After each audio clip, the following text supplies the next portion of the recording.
This historic church at the center of controversy once again. Good evening. I'm Madeline Overturf. And I'm Charlie Sakaitis. Welcome to our news at 6. We begin tonight with a huge donation to a homeless shelter that never came to be.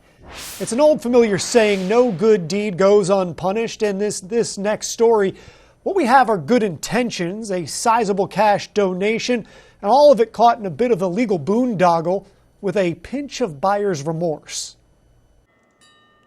Helping people in need. It's something Rona Knox Prescott has been doing for well over a decade. I've been working with the homeless as a volunteer since about 2009. She began volunteering with the Emmanuel Shelter, who was looking to buy this old church in Lewis on Route 9.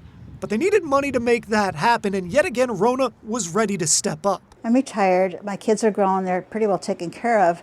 I've got some money in the bank because I've been saving. Over the course of 3 high-dollar payments, Knox Prescott says she donated $475,000 to the Emmanuel Shelter, which was eventually used to buy the property in 2018.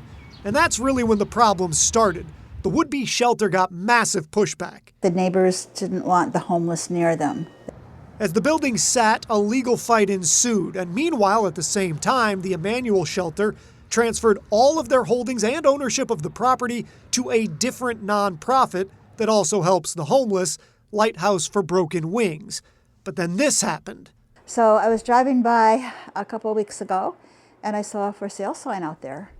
And Knox Prescott is upset about it. The money donated was no small fee for her, and it never led to the kind of service she had intended. They needed help here, and I found out who could help, so I gave my money there. It just didn't pan out, and they're still needing help. The Lighthouse for Broken Wings says it fulfilled its obligations. Knox Prescott's money will go to helping the homeless, just not here on Route 9, saying in part, quote, "We have to try to make the best of what we have, and we still, of course, have the shelter. We have the home where we have disabled people, and we'll continue to do this work when we buy new property." Proving that sometimes, even with the best of intentions, even with the money to back them, making a real change is no easy task. Prescott told us she wants her money back so she can actually put it towards exactly what she intended it to go towards. The Lighthouse for Broken Wings says the property, though, it's for sale and will be finalized in the coming weeks.